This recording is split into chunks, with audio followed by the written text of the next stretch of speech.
She by Sheree. More like he didn't pay for my birthday dinner.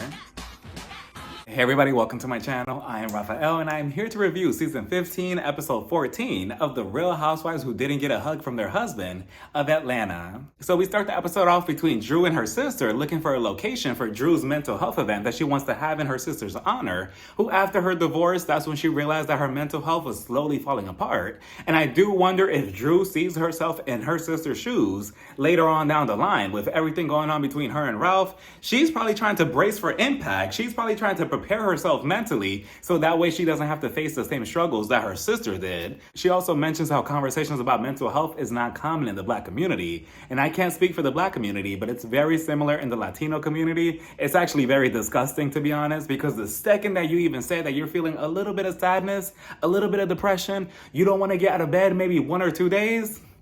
Nope, you're not allowed to feel any of that. You're actually going to get gaslit into thinking that you're the issue, you're the problem, and your feelings are not valid, they're not important, or you should not be feeling like that. You're only allowed to feel grateful, grateful, grateful, and more grateful. And don't let the whole power dynamic come into play too, and you live underneath your parents' roof, because next thing you know, they're going to be telling you, you're depressed over what? You're sad over what? Why don't you want to get out of bed and do chores or do this or wash dishes? Back in my country, back when I was younger, oh, that was terrible. That was a horrible time. You wouldn't be able to survive a day in my shoes. Then we head over to Sonya's house, who's in her room getting this notebook together for her husband, Ross. He walks in, she gives him the book like, oh, can you go over a couple of my notes in there? So he starts flipping through the pages like, okay, everything is blank. What am I looking for? What's happening? What's going on? So then he stops. In the middle of the book, there's a pregnancy test that's positive, aka Sonya is pregnant, and that's how she announced her pregnancy to us and to him. And she's so happy. She starts bouncing off the wall. She's smiling. He starts trying to connect the dots like, wait, this is serious? You're pregnant? And then he starts, putting everything together. He's also happy. He starts smiling. Ross has such a beautiful smile. So then he also puts his ear next to her stomach. He lays her down on the bed. So the whole moment was very cute. Sonya is officially going to be a mother of 2 children. Aw, Sonya, congratulations. Maybe you should take off for season 16, 17, 18, 19, 20, 21, 22, 23, and so on, and just not come back. No, I'm just kidding, Sonya. I'm just kidding. Congratulations. I'm very happy for her and Ross. And hopefully, they don't have the discussion again in the future about Ross not being there for the pregnancy or for the birth or anything. Because we all remember, this is a very cute moment and all. But I still remember what she had an issue with last season with Ross not really being there a lot for the first pregnancy. So hopefully he learned from that. Sonya wants to announce it to her family next. So her and Ross, they have these matching shirts. On the back of Ross's shirt, it says "wear." On the back of Sonya's shirt, it says "pregnant." And together it's supposed to spell out "we're pregnant," right? Or so we thought. So they go downstairs. We see Shari, the dad, the mom. They're on the couches. They're waiting for this announcement. Ross and Sonya, they're standing in front of them. And they're like, okay, we're going to turn around and you're going to read our shirts, right? So as they're slowly turning around, I don't think that Sonya ever thought about, from their perspective, their shirts are going to read "pregnant wear" instead of "we're pregnant." So they turn around. Shari and the dad, I think that they picked up on it quickly, like, oh, you're pregnant, you're pregnant. The mom, on the other hand, I would have been just like the mom. Like, I would have been reading their shirts like,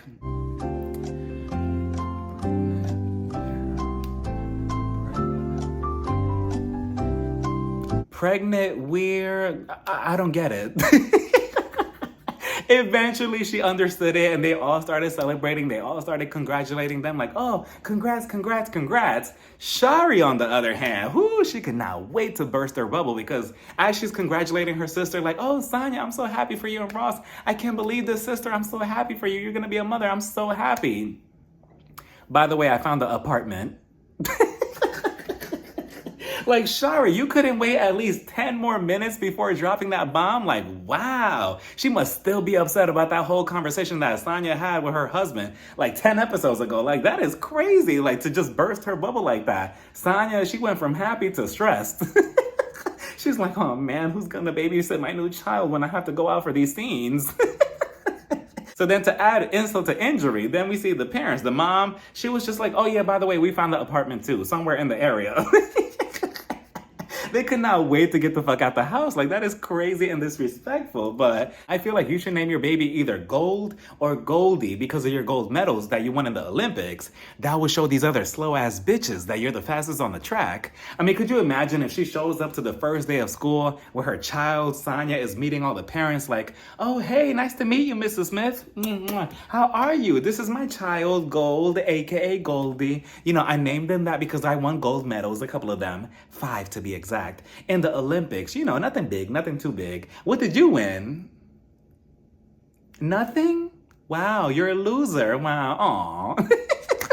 Next, we see Ralph and Drew heading out for date night to some bowling arena, and I really wish that they would stop force-feeding us these scenes between them, because in every single scene, Ralph, he always shows up looking so annoyed, looking so over it, looking so mentally checked out this whole situation, and he's always looking at Drew like, do I really have to be here? I don't want to be here. I want to go do something else. I want to go do somebody else, allegedly. Drew, at least it looks like she's genuinely trying to fix things between her and her husband. I feel like she doesn't want to let the whole marriage just fall apart so easily like that. But at the same time, I feel like she's also looking away to the reality that her marriage is over because of him. So they get to bowling and Ralph is trying to be cutesy with it by telling Drew, oh, well, if I win this game, you have to call me daddy. Okay, Latrice and Cliff, but after the game, they order some food, they sit down to discuss what's been going on between them, and apparently now, you know, they were going to marriage counseling, now it's only Drew that's going to marriage counseling, and she's still going to that same counselor from last season, who after he told her, oh, by the way, you and Ralph, both of you have a bet, and if you lose, you have to sleep with him whenever he wants. After he said that, I never took anything that counselor said out of his mouth seriously, but unfortunately, she's still going to him by herself, because Ralph, he doesn't want to go because his excuse is every time they go to counseling, a new problem between them arises. And I mean, I could have swore, Ralph, that that's the point of counseling or therapy or psychology, you know, to get to the root of the issue. Even if both of you have multiple layers of issues, you know, maybe you could both knock it out one by one to fix things or at least, you know, come together. But unfortunately, he'd rather just run away and not face those issues because it might lead to divorce, which is ironic because if they don't go to counseling, it's going to lead to divorce. But if they do go to counseling, he's also afraid that that's going to lead to divorce. So it's like a lose-lose situation. Well, win-win for Drew. But Drew, she still wants to go because she wants to work on herself, which kudos to her. You know, you don't need him. You don't need anybody else to better yourself, to better your mental health. And so then Drew, she tells him, oh, by the way, I'm going to be gone for like 10 days. I'm going to be filming a movie with Candy and Todd, you know, the movie The Past. So I'm not going to be around for the children. So you need to take care of them while I'm gone. All of a sudden, he throws a tantrum like, oh, well, you know what? I'm also busy. I'm busy. I'm always flying out for pussy. I mean, for work. I always have a job. I need to go to Tampa, to Las Vegas. I need to go swing my dick around for like 10 seconds on a stage. How dare you? And I'm like, I could have swore that, you know, between both of you, these are your children as well, right? Like, it's not always on Drew or whatever, just because she's the mother. Like, you're also 50-50 in this whole relationship and this whole parenting thing, Ralph. So, again, it's just, whoo, what a disgrace of a man. Such a shame, too. He's so handsome, but so terrible. And honestly, I still to this day don't know what he does for a living. Like, what is this job that he has to do, that he has to be on a plane for work, traveling every other day? Like, and then he puts the cherry on top by telling Drew, I want us both to be like Barack and Obama. One person instead of saying Barack and Michelle. But it just goes to show you, Drew, how little he thinks of you or takes you into consideration when saying anything. Because even though this is a slip up, it just goes to show that he's never thinking about you. So if I was you, I would be like, well, okay, I'm leaving for 10 days. It is what it is. You're going to take care of the kids. And that's that. I'm going to go get my pussy ate by Mimi's girlfriend. And that's that. Goodbye. Then we see Candy and Shamia pop up at Kenya's house to catch up with each other. Kenya, she lets them know that she's trying to be a mother again. She's trying to get pregnant. Candy, she's looking at her like, wait a minute, so who's gonna be the baby daddy? Kenya's like, possibly Mark. And they're both looking at her. Well, actually, I'm looking at her too like, Kenya, please don't do it. I mean, you know, it's her choice, but I don't know. And Kenya, she goes on to explain, you know, the whole embryo thing, that her and Mark, they agreed to this.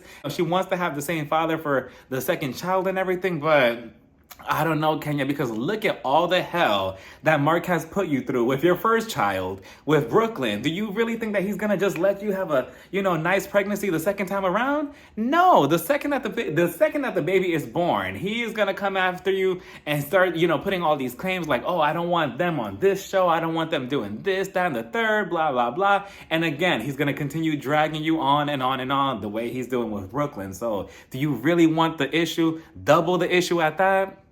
I don't know, it's just not the best decision to do all that. Shamia goes on to say that she has a surrogate. Actually, she has Candy's surrogate from a couple of years ago, I believe. And that's really, really cool, that they also have that bond between them. And she's like, yeah, you could also do the surrogate thing. And Kenya's like, yeah, but I know people are going to be talking about me saying that it's a vain thing to do. I don't want to mess up my body, this, that, and the third. And, Kenya, it doesn't really matter because at the end of the day, it's your decision. It's your pregnancy. You do it whatever way you want, like Candy told you. At the end of the day, people are always going to talk about you, so it's really the way you feel comfortable in your skin. Ooh, speaking of comfortable in my skin, let's talk about Beyonce. Fuck this show for a second. Let's talk about Beyonce because Kenya's friend, I believe, what was her name? The friend was there. Was Moneta there?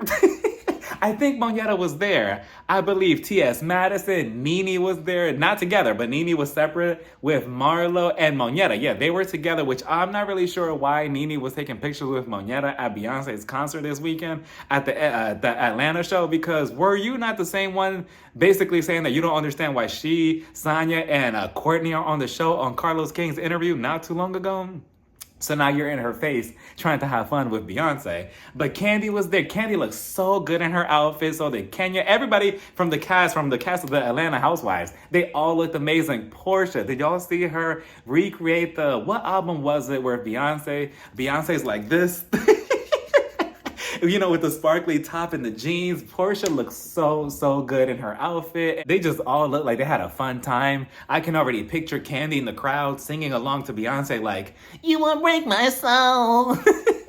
But going back to Kenya, so then they question her, so you were at Sheree's birthday party. What was that about? Kenya, she lets us know that there was an infamous birthday party that was never filmed. That production, I'm starting to believe that it's not even the cast anymore. It's not even Moneta, Sonya, Courtney. It's not anybody on the cast. It's production. I feel like it's production's fault that we're not getting the juicy stuff this season. I'm not sure if the whole birthday dinner was last minute and that's why the cameras weren't there. But regardless, we've seen footage from somebody's phone before, so I'm not sure why this made it any different. Like somebody could have recorded something, but we keep seeing things in flashbacks, and nothing more. But apparently at Sheree's birthday dinner, everybody assumed because Martell is Sheree's boyfriend or man or whatever you want to call him this week, that he would just pick up the bill, right? After everybody ate, it's her birthday dinner, he wants to do something sweet, something special. Wrong, because then after the whole dinner was over and done, he asked everybody at the table, by the way, just cash at me your portion of the bill for your plate. Now, that could be very debatable on, splitting of the bill. I see that conversation online like at least 20 times a month, a week, but with Martell, or at least with famous people with money, right? Let's use Beyonce as an example. I would not assume that Beyonce, if she goes out to dinner with her friends, I wish Beyonce would tell her friends, by the way, cash at me your portion of the bill. Like, I just cannot see that happening. Like, what? And I get that the Real Housewives in general, they're not on the same level, money-wise when it comes to Beyonce, I think. But, I would assume that they have some type of money if they're getting paid to be on the show. They walk around with, the luxury items, the nice cars, the nice houses. I would assume that money is no thing to them, or at least for the Bravo cast members at least, because Martell is on a whole different network on OWN, and I'm not really sure how much Oprah or Carlos King is paying him. Obviously not enough if he has to ask everybody for cash apps. But I feel like the issue here that went wrong was that Sheree and Martell, they concocted this whole fake relationship for their own prospective show. The Real Housewives, Love and Marriage, that was going to be their storyline. And Sheree was probably thinking like, okay, Martell, you're going to play my boyfriend and that's that. But now that Martell has to do boyfriend shit, he's looking at Sheree like, this is not what I signed up for. I was just gonna pretend to be your boyfriend. I was never gonna come out of, my pocket to pay for anything. Like, absolutely not. This is just a fake relationship, not a real one. Stop. I just came to play a fake boyfriend. That's it. And then, you know, obviously this is the fallout of it because I'm pretty sure if they were in an actual relationship, nah, he probably still wouldn't pay for shit. But whatever, let me know what you all think about him and this decision. Do you think it's cheap of somebody asking for Cash App? If you're rich and famous, let me know. And speaking of Sheree, we see her at a dog store. Apparently now Sheree has had a dog for all these years called Gotti. That's news to me. I have never ever seen this dog a day in my life on this show. But apparently she has a dog and she's walking him around. She's going to get him cleaned and everything. She's buying some snacks. And then her boyfriend, or at least that's what the little label at the bottom says of the screen, her boyfriend Martel calls her and she picks up and she's like, oh, hey, baby, how are you? And I'm like, ugh, please hang up. And then in the confessional, the producer asks her, oh, so what did Martel give you for your birthday? I'm pretty sure that the producer, I know that we don't see them, but I'm pretty sure that they're standing behind the camera like this, looking at Sheree. And Sheree, you know, I already know that Sheree is lying because again, when she starts lying, she starts fidgeting with everything. Her words become all over the place. She's looking at the producer like, he got me Alexander McQueen Alexander McQueen bag, you know, the high-end bag, you know, but he doesn't really go for the expensive bags, but yeah, he got me one of those bags. Yeah, I think that's what he got me. I'm like, Sheree, please, I want to see you win at least one time while you're still on the show. Like, come on now. So then we see Todd doing a table read for his script for his new movie, The Pass, with the cast members. Candy's there. Drew, she shows up. Candy, you're much better than me because I would have had her replacement on go, on standby. I would have told Drew, I'm so sorry. We no longer need your services. Here's $15 for your trouble, for gas money. I'm so sorry. Goodbye. And that's that, especially after she's been saying the last 2 episodes, oh, I think that Candy's trying to push this whole LaToya kiss thing on me to try to get me on in character. Again, I've been saying that sounds very awful, and if I was you, you know, especially with the whole Phaedra thing, I wouldn't want that type of claim over me. Even taking a chance on it is a little iffy. So I would have told Drew, goodbye, it's okay, we could be friends outside of this, we found somebody else. But they all sit down to do the whole script, and one by one they all start, you know, doing their lines. We see Drew, we see Candy, we see Shamia, then we see Moneta. I'm like, what is Moneta doing in this movie? Why is she here? I did not know that she was part of the movie. I mean, unless I forgot, but I was so shocked. I'm like, Moneta? She's everywhere on this damn show, except in the intro, holding a damn peach. We finally get to Drew's mental health event at the big mansion that she was looking at the beginning of the episode. The cast arrives, including Cynthia. Yes, Cynthia's back for another episode or 2 or 3. Moneta's there, of course. Sonya's there. Everybody's there, including Courtney and Marlo, who we haven't seen at all this whole entire episode until this point. So they're all there. They're listening to Drew's sister make this speech on mental health. And that kind of sets the whole tone for the whole event. Everybody's kind of looking at each other like, you know, I'm not really sure how to feel. They're all kind of emotional. They're all on edge. So they go upstairs into the mansion to do this breathing exercise, right? In this room that has like this red lighting. I'm like, what kind of freaky shit are y'all into? But they're all sitting on the carpet and they take big breaths. Breathe in, breathe out, and just relax, right? And then Marlo. In the confessional, she has to ruin it. And she's like, what's that smell? It smells really bad in here. I can't breathe in and breathe out like this. It smells like feet. Oh, Marlo.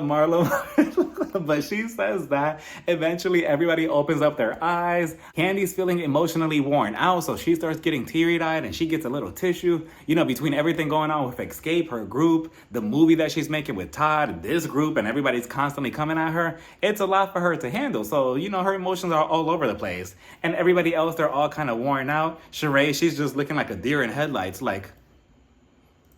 I'm like, Sheree, close your damn eyes.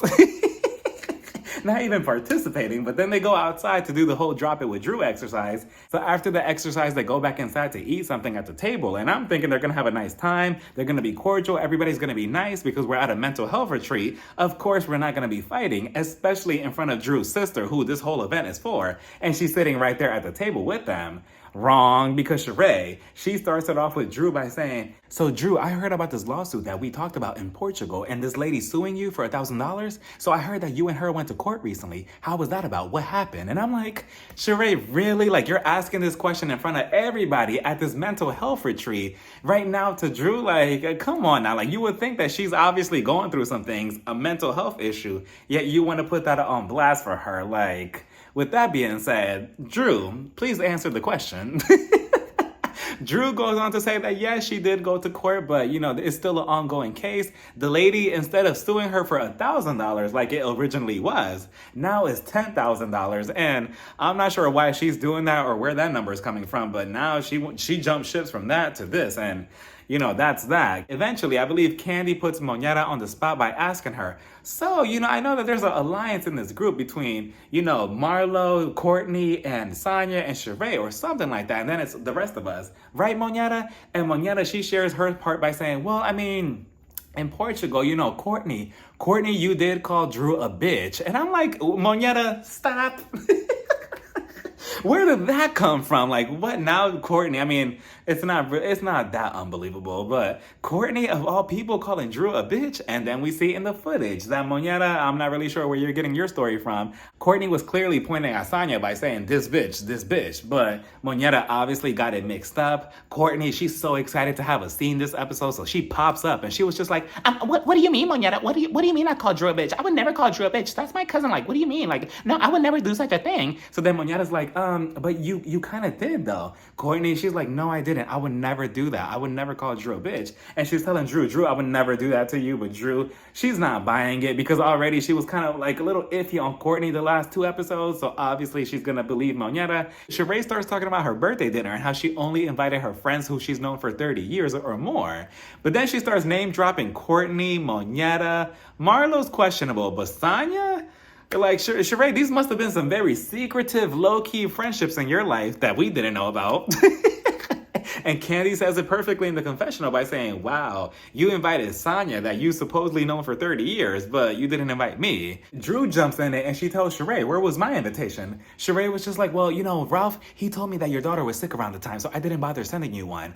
Drew was just like, oh, you know what? You're actually right. You're right. And I'm looking at Drew like, she wanted to have a storyline and an issue with Sheree so badly. She was just like, rats, maybe next time. So then I believe Candy, she was just like, well, where was mine? I would have came. Sheree did make a point. She was just like, well, I mean, I didn't bother sending you one because, you barely have time for this group. And I'm like, ooh. She's kind of right. I mean, Candy, you went all the way to Portugal for like 5 seconds and then you left because you didn't have time for the group. I mean, yeah, you have other things going on, but I mean, but then again, Sheree, you also could have just at least sent the invitation so she could at least reject you. It's right. Cynthia, she jumped in it. Cynthia wanted to be the producer so badly, she didn't miss a step. She was just like, so wait a minute.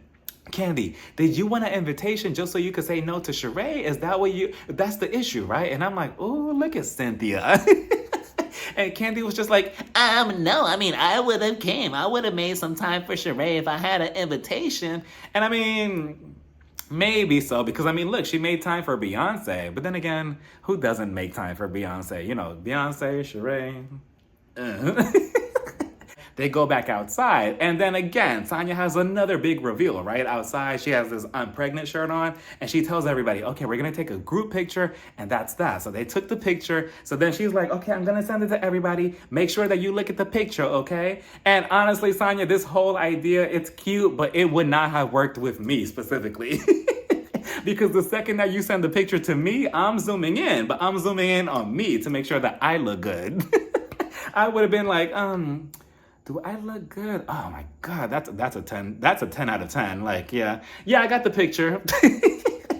And just completely ignored her whole I'm pregnant shirt. But eventually nobody really caught on to it. I believe Sheree did. Sheree was just like, oh, you're pregnant. And everybody starts following like a domino effect. Like, oh yeah, you are pregnant. You're pregnant. They all start hugging her and congratulating her. And that was that. It was a cute moment. Then we see Drew at her house and she's having the marriage counselor, Dr. Ken, come on over for a one-on-one session. And she lets us all know that after the whole date night between her and Ralph at the bowling arena, that everything took a huge turn and it's just been downhill ever since. He's actually moved out of their room. He's not sleeping with her anymore. He comes and goes whenever he pleases. I mean, he's been doing that even before the whole date night, so that makes no difference.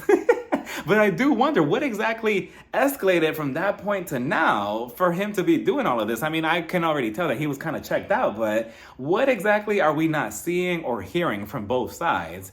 Dr. Ken, he's telling her, so, I mean, what exactly are you willing to do about this? Because you're here in counseling by yourself. He's obviously not here for you. Obviously, this whole relationship is taking a huge toll on you.